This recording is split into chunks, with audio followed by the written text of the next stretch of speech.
Свято не про стать, а про захист батьківщини. В Україні відзначають День захисника та захисниці – державне свято, яке встановили у 2014 році. Тоді, після російського вторгнення, Україна відмовилась від радянського спадку та не відзначає свято окупанта 23 лютого. Полеглих захисників України біля стіни пам'яті у середмісті Києва вшанував президент Володимир Зеленський. Згодом він попрямував до Запоріжжя. На Хортиці він прийняв присягу майбутніх захисників України.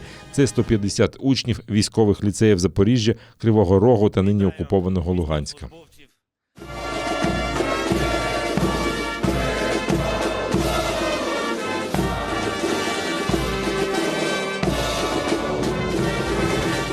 Більшість ліцеїстів народилися у 2006 році. Вони змалечку знають, хто ворог, бо ж бачили вторгнення російських військ до Криму та на схід України, каже Володимир Зеленський. Ви народились і зростали у незалежній Україні.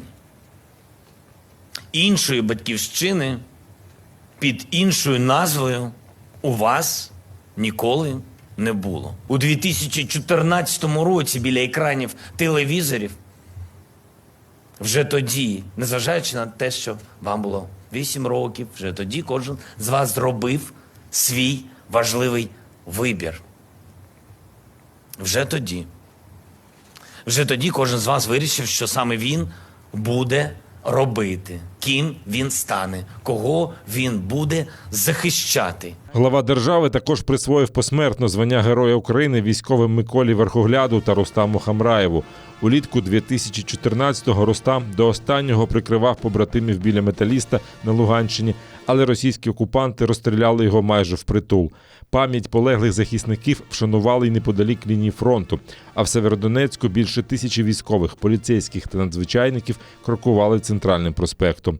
Це ті, хто тримає рубежі оборони на Східному фронті.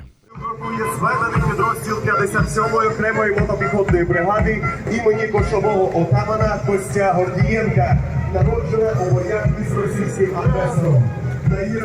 Міністр закордонних справ наголосив, що Україна боронить не лише свої кордони, а й спокій всього Балто-Чорноморського регіону. Дмитро Кулеба заявив, що Україна не змириться з окупацією своїх земель і свідчення тому – заснування Кримської платформи. 46 держав та міжнародних організацій підтримали боротьбу України за повернення Криму. Це свідчення, що Україна не лише не зневірилася у боротьбі за ці 7 років. Ми готові боротися до повної перемоги. Саме вам, нашим захисникам і захисницям, ми вдячні за збережену Україну. Сьогодні українські дипломати тримають фронт міжнародної підтримки України, аби забезпечити для війська надійний дипломатичний тил. Ми горді бути з вами в одному окопі. Долучились до привітань і наші союзники. Українською мовою звернулися, зокрема, в амбасадах Канади та Сполучених Штатів Америки. Ваша мужність та відвага – це і є патріотизм. Майбутнє України тримається на ваших плечах. У безпеці та за процвітаючою демократію. Ми віддаємо шану хоробрим синам та дочкам, які віддали свої життя заради свободи України. Сполучені Штати – ваш надійний партнер.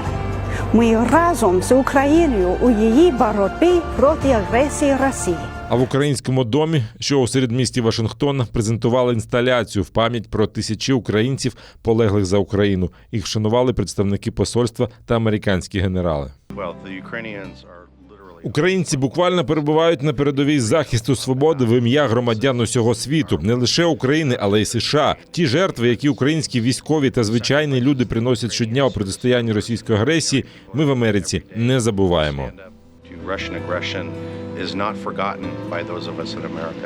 Привітали захисників та захисниць і в російському консульстві у Харкові.